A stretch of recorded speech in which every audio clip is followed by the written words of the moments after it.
After spending a lot of stress over what college to go to, what to major in, and generally what to do with the rest of my life, I finally came up with a decision.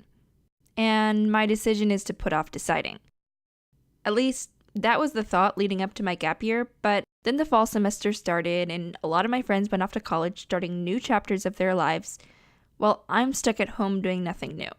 For the first time in my life, I am in complete control of how I spend every second of my day, and it is terrifying because while my friends in college are forced into productivity by their numerous classes and will have a large stack of papers by the end of the year proving that they, in fact, did stuff, I may very well reach the end of my gap year and realize with a shock that I've done absolutely nothing.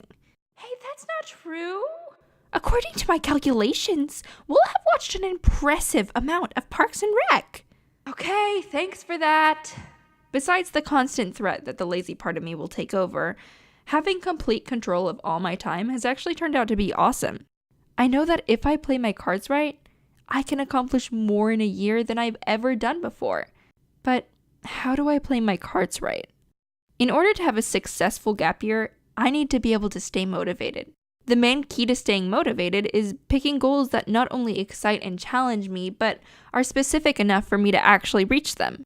For example, we learned how to solve a Rubik's Cube.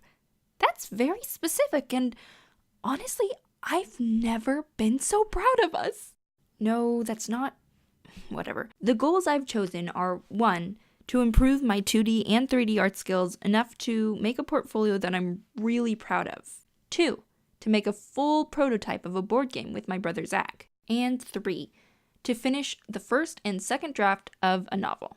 One of the reasons these goals excite me is that they'll help me to achieve bigger, lifelong dreams. What are the life dreams that go along with these goals? Well, the last one is just because I've always wanted to write at least one novel before I die. And I have a plot that I've been brooding over for 8+ years. The first 2 have the same dream attached. I want to be the art director of a game design company that I co-own with my brother. But even with awesome goals, it can be very depressing if you don't have things to check off along the way.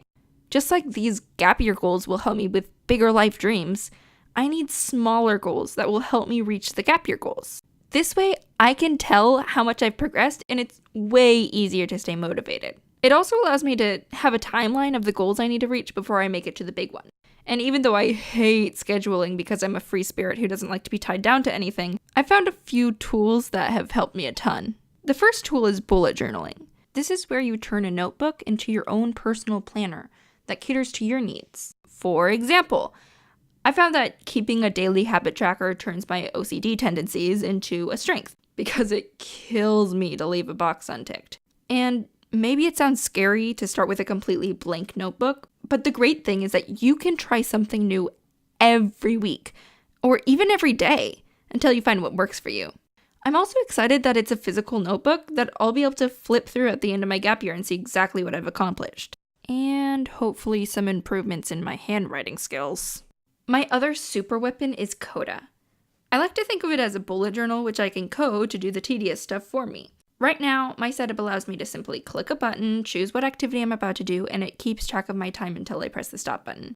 It's eons better to have a simple system that I can keep up than a complicated system that stresses me out every time I look at it. So this is where I'm at right now. These are my goals and the tools I'm using. No matter how much I plan though, the truth is I don't know what my future will bring, but that's okay. I'm mostly just excited to try a lot of things I've never tried before and learn as much as I can. Because at the end of the year, I would rather have tried a lot and failed a lot than have accomplished goals that didn't make me grow. And at least we learned how to solve a Rubik's Cube.